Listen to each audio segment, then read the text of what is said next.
নমস্কার বন্ধুরা, আজকে আমি নিয়ে এসেছি আপনাদের জন্য ভেটকি মাছের পাতুরি। ভেটকি মাছের পাতুরি বানানোর জন্য আমি এখানে ভেটকি মাছকে লেবু দিয়ে পাতিলেবু দিয়ে ম্যারিনেট করে রেখেছি 2 ঘন্টার জন্য। নিয়েছি নারকেল কুড়ো, পোস্ত বাটা, শস্য বাটা, এখানে কলা পাতা আর কাঁচা লঙ্কা।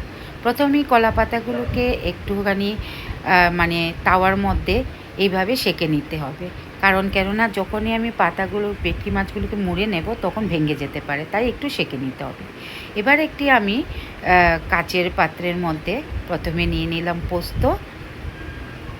পোস্তটাকে ভালো করে বেটে নিতে হবে। নিয়ে নিলাম পোস্ত বাটা, তারপর দিলাম শস্য বাটা, তারপর তার সঙ্গে অ্যাড করে নিলাম নারকেল কুড়ো দিয়ে তারপর এটাকে ভালো করে মিক্সড করব। যারা নতুন মানে শিখতে চাইছেন, মানে প্রথমবার ভেটকি মাছ রান্না করবেন, তাদের জন্য মানে এই প্রসেসটা যদি ফলো করেন মানে তাহলে খুবই ভালো হবে। তারপর এটার মধ্যে দিয়ে দিলাম নুন আর একটু তার সঙ্গে মিক্সড করে নেব সর্ষের তেল।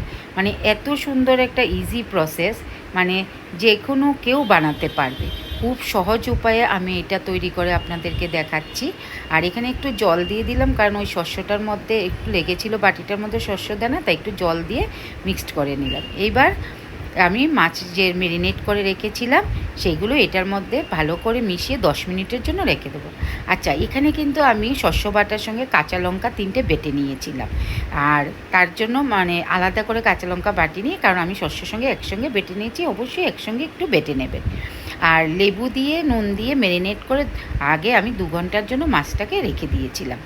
এবার 10 মিনিট পর আমি যে কলা পাতাগুলোকে সেঁকে নিয়েছি সেইটা নিলাম, নিয়ে তার উপর একটু শস্য বাটা মানে যে আমি মিশ্রণটা তৈরি করেছি সেটা অল্প দিয়ে দিলাম।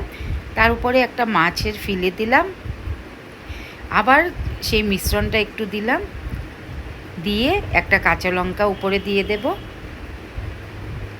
আর তার উপরে দেব একটু সর্ষের তেল। মানে যারা বিগিনার্স প্রথমবার ভেটকি মাছের পাতুরি বানাবেন ঠিক করেছেন, তারা এইভাবে বানিয়ে দেখতে পারেন, আর খেতেও খুব ভালো। ঠিক এইভাবে দেখুন আমি কলা পাতাটাকে মুড়ে নিচ্ছি। আমি যদি কলা পাতাকে না সেঁকতাম তাহলে কিন্তু কলা পাতাটা ভেঙে যেত, তাই আমি কলা পাতাটাকে আগে সেঁকে নিয়েছি। আর বাড়িতে এইভাবে ট্রাই করে দেখবেন, খুবই ইজি আর খেতেও খুব ভালো লাগে। আবার অনেকে এটার মধ্যে একটুখানি কাজু বাটাও দেয়, কিন্তু আমার কাছে কাজু বাটাটা ভালো লাগে না বলে আমি এখানে শুধু নারকেল খোয়া দিলাম। আবার অনেক সময় গন্ধরাজ লেবুও দেওয়া যেতে পারে।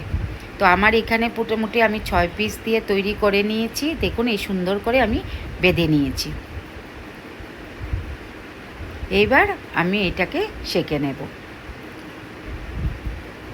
তো বন্ধুরা, যদি এই প্রসেসটা আপনাদের ভালো লেগে থাকে তাহলে একটুখানি লাইক করে দেবেন, আর কমেন্টস করে অবশ্যই জানাবেন কেমন লাগলো আজকের রেসিপিটা।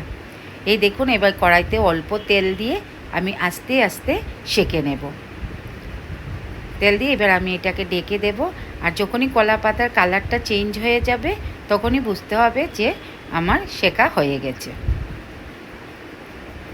এই দেখুন একটা পাশ হয়ে গেছে, এবার আমি আরেকটা পাশ এরকমভাবে ভেজে নেব।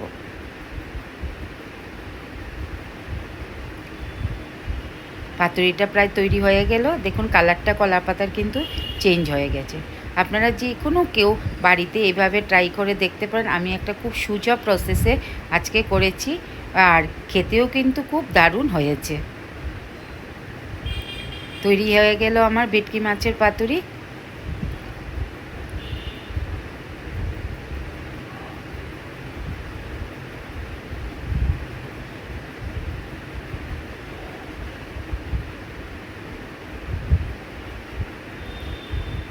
গরম গরম ভাতের সঙ্গে ভেটকি মাছের পাতুরি খেতে ভীষণ ভালো লাগে। তো বন্ধুরা, আজকের মতো ব্লগটা আমি এখানেই শেষ করলাম। ভালো থাকবেন, সুস্থ থাকবেন।